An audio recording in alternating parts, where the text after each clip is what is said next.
Baghdad شریف میں ایک بزرگ کے پاس ایک شخص آیا اور کہا کہ بابا جی آج مجھے آپ توبہ کروائیں۔ کیا کروائیں؟ مجھے توبہ کروائیں، مجھے آج توبہ کروائیں۔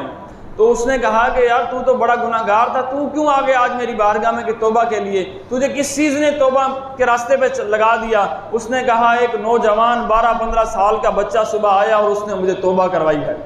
میں نے اسے دیکھ کر ارادہ کر لیا کہ میں توبہ کروں گا۔ اس نے کہا جی معاملہ کیا ہوا؟ کہا معاملہ کچھ یوں ہوا، میں بغداد میں گیا، گرمی کا دن تھا، کچھ سامان خریدا، سامان ہو گیا زیادہ، تو میں نے کہا کیوں نہ کوئی مزدور لے لوں کہ میرا سامان میرے گھر تک پہنچا دے۔ کہا میں جب چوک پر گیا تو وہاں مجھے ایک حسین و جمیل 12-15 سال کا بچہ نظر آیا، جس کے چہرے پہ نورانیت تھی، جس کے چہرے پہ بڑی مٹھاس تھی، بڑا خوبصورت وہ بچہ تھا۔ میں اس کے پاس گیا اور میں نے کہا کہ بچے تو میرا یہ سامان میرے گھر پہنچائے گا؟ اس نے کہا جی ضرور پہنچاؤں گا، مزدور ہوں میں تو مزدوری کروں گا۔ کہا جی کتنے پیسے لے گا؟ اس نے کہا 3 دینار لوں گا، میں تمہارے گھر اس کو چھوڑ دوں گا۔ کہا میں نے اس کو بچے کو 3 دینار دیے، کہا یہ میرا سامان ہے میرے گھر پہنچا دے۔ کہا میرے ساتھ ساتھ جب وہ چلتا آ رہا تھا رستے میں اذان ہو گئی، رستے میں آپ لوگ بھی اذان سنتے ہیں نا بھائی، رستے میں کیا ہو گئی؟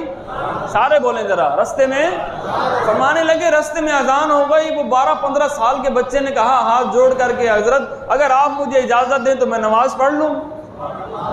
کہا جی آپ مجھے اجازت دیں تو میں نماز پڑھ لوں۔ کہا میں بھی تو اس کے ساتھ جا رہا تھا، میں بھی تو مسلمان تھا، میں بھی تو حضور کا عاشق تھا، میں بھی تو کلمہ گو تھا، لیکن اس بچے کی اس بات نے میرے دل پہ بڑا اثر کیا، اس بات نے میرے اوپر بڑا اثر کیا، پتہ نہیں اس کی ماں باپ نے اس کی تربیت کیسی کی ہوگی۔ کہا حضرت مجھے اجازت دے میں نماز پڑھ لوں۔ کہا میں نے کہا جا نماز پڑھ لے۔ اس نے سامان رکھا، مسجد میں گیا، وہ جلدی سے واپس آ گیا۔ میں نے کہا تو جلدی کیوں آ گیا؟ لوگ تو ابھی باقی نفل و سنتیں پڑھ رہے ہیں۔ اس نے کہا جی حضرت میں آپ کا نوکر ہوں، ابھی میں آپ کا نوکر ہوں، میں نے فرض پڑھ لیے، نفل بعد میں پڑھ لوں گا، پہلے آپ کا سامان چھوڑ دو۔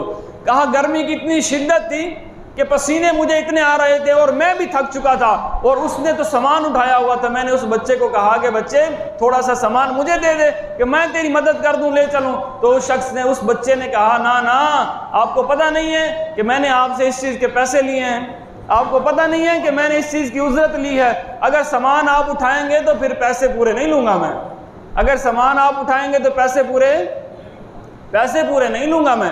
کہا اتنی دیر میں ہم گھر پہنچے، وہ جب سامان رکھ رہا تھا میں گھر گیا اور میں نے اپنی زوجہ کو کہا کہ آج بہت نیک بندہ جو ہے، نیک بچہ جو ہے مجھ سے ملاقات ہوئی ہے، اس کا چہرہ ہی بڑا نور والا ہے، اس کا چہرہ ہی بڑا نور والا ہے اور وہ باتیں بڑی میٹھی میٹھی کرتا ہے۔ تو اس کی زوجہ نے کہا کیوں نہ اس کو روک لو، دوپہر کا وقت ہے، کھانا تیار ہے، کیوں نہ اس کو کھانا کھلا دیں۔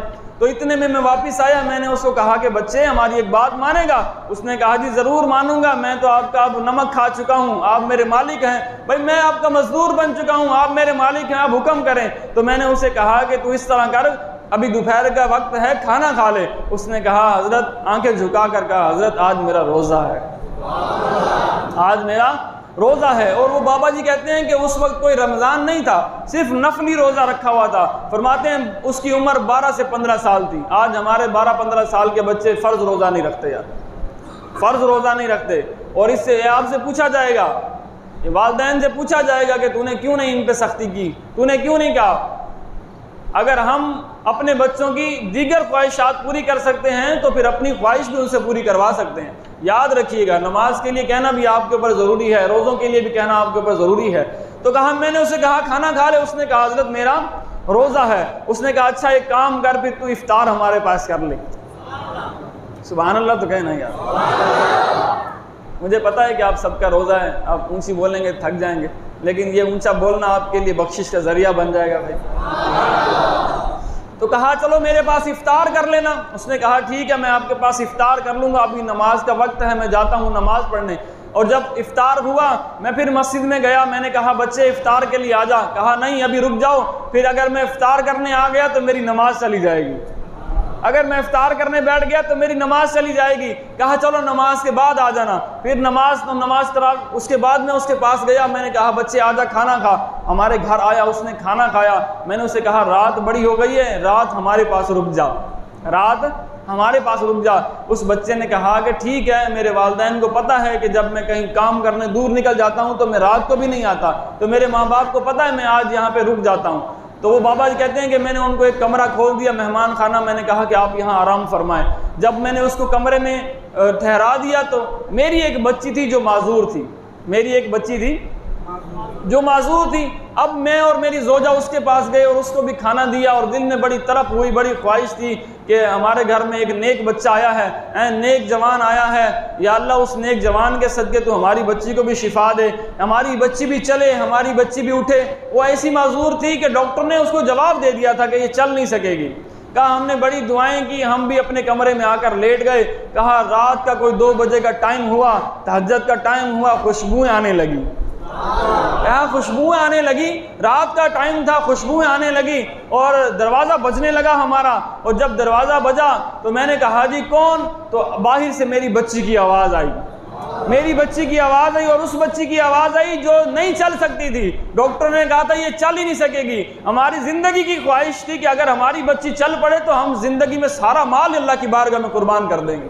کہا ہماری بڑی خواہش تھی. جب اس نے کہا ابا جلدی دروازہ کھول، تو ایک دم سے ہمارے سینے پھٹنے لگے، ہمارا جگر پھٹنے لگا کہ ہائے کیا ہو گیا، ایک دم سے کیا ہو گیا کہ ہماری بچی نے کہا ابا جلدی دروازہ کھول. جب دروازہ کھولا تو ہماری بچی جو ہے اپنے پاؤں پر کھیل رہی تھی. بھائی کبھی ادھر جاتی خوش ہو کے، کبھی ادھر جاتی خوش ہو کے. کہا جی کیا ماجرا ہو گیا؟ تو اس بچی نے کہا ابا آپ نے تو کہا تھا کہ ہمارے گھر ایک بڑا نوجوان لڑکا، نیک لڑکا آیا ہے جو اللہ کی بارگاہ میں مقبول لڑکا ہے. فرمایا میں نے جب اس کا نام سنا تو میں نے اس بچے کے نام لے کر اللہ کی بارگاہ میں دعا کی کہ مولا تو مجھے بھی ٹانگیں میری سلامت فرما، میری اس معذوری کو بھی دور فرما. کہا صرف میں نے ابھی دعا مانگی تھی، ابھی ہاتھ دعا والے واپس نہیں رکھے تھے، اللہ نے مجھے سلامت فرما دیا.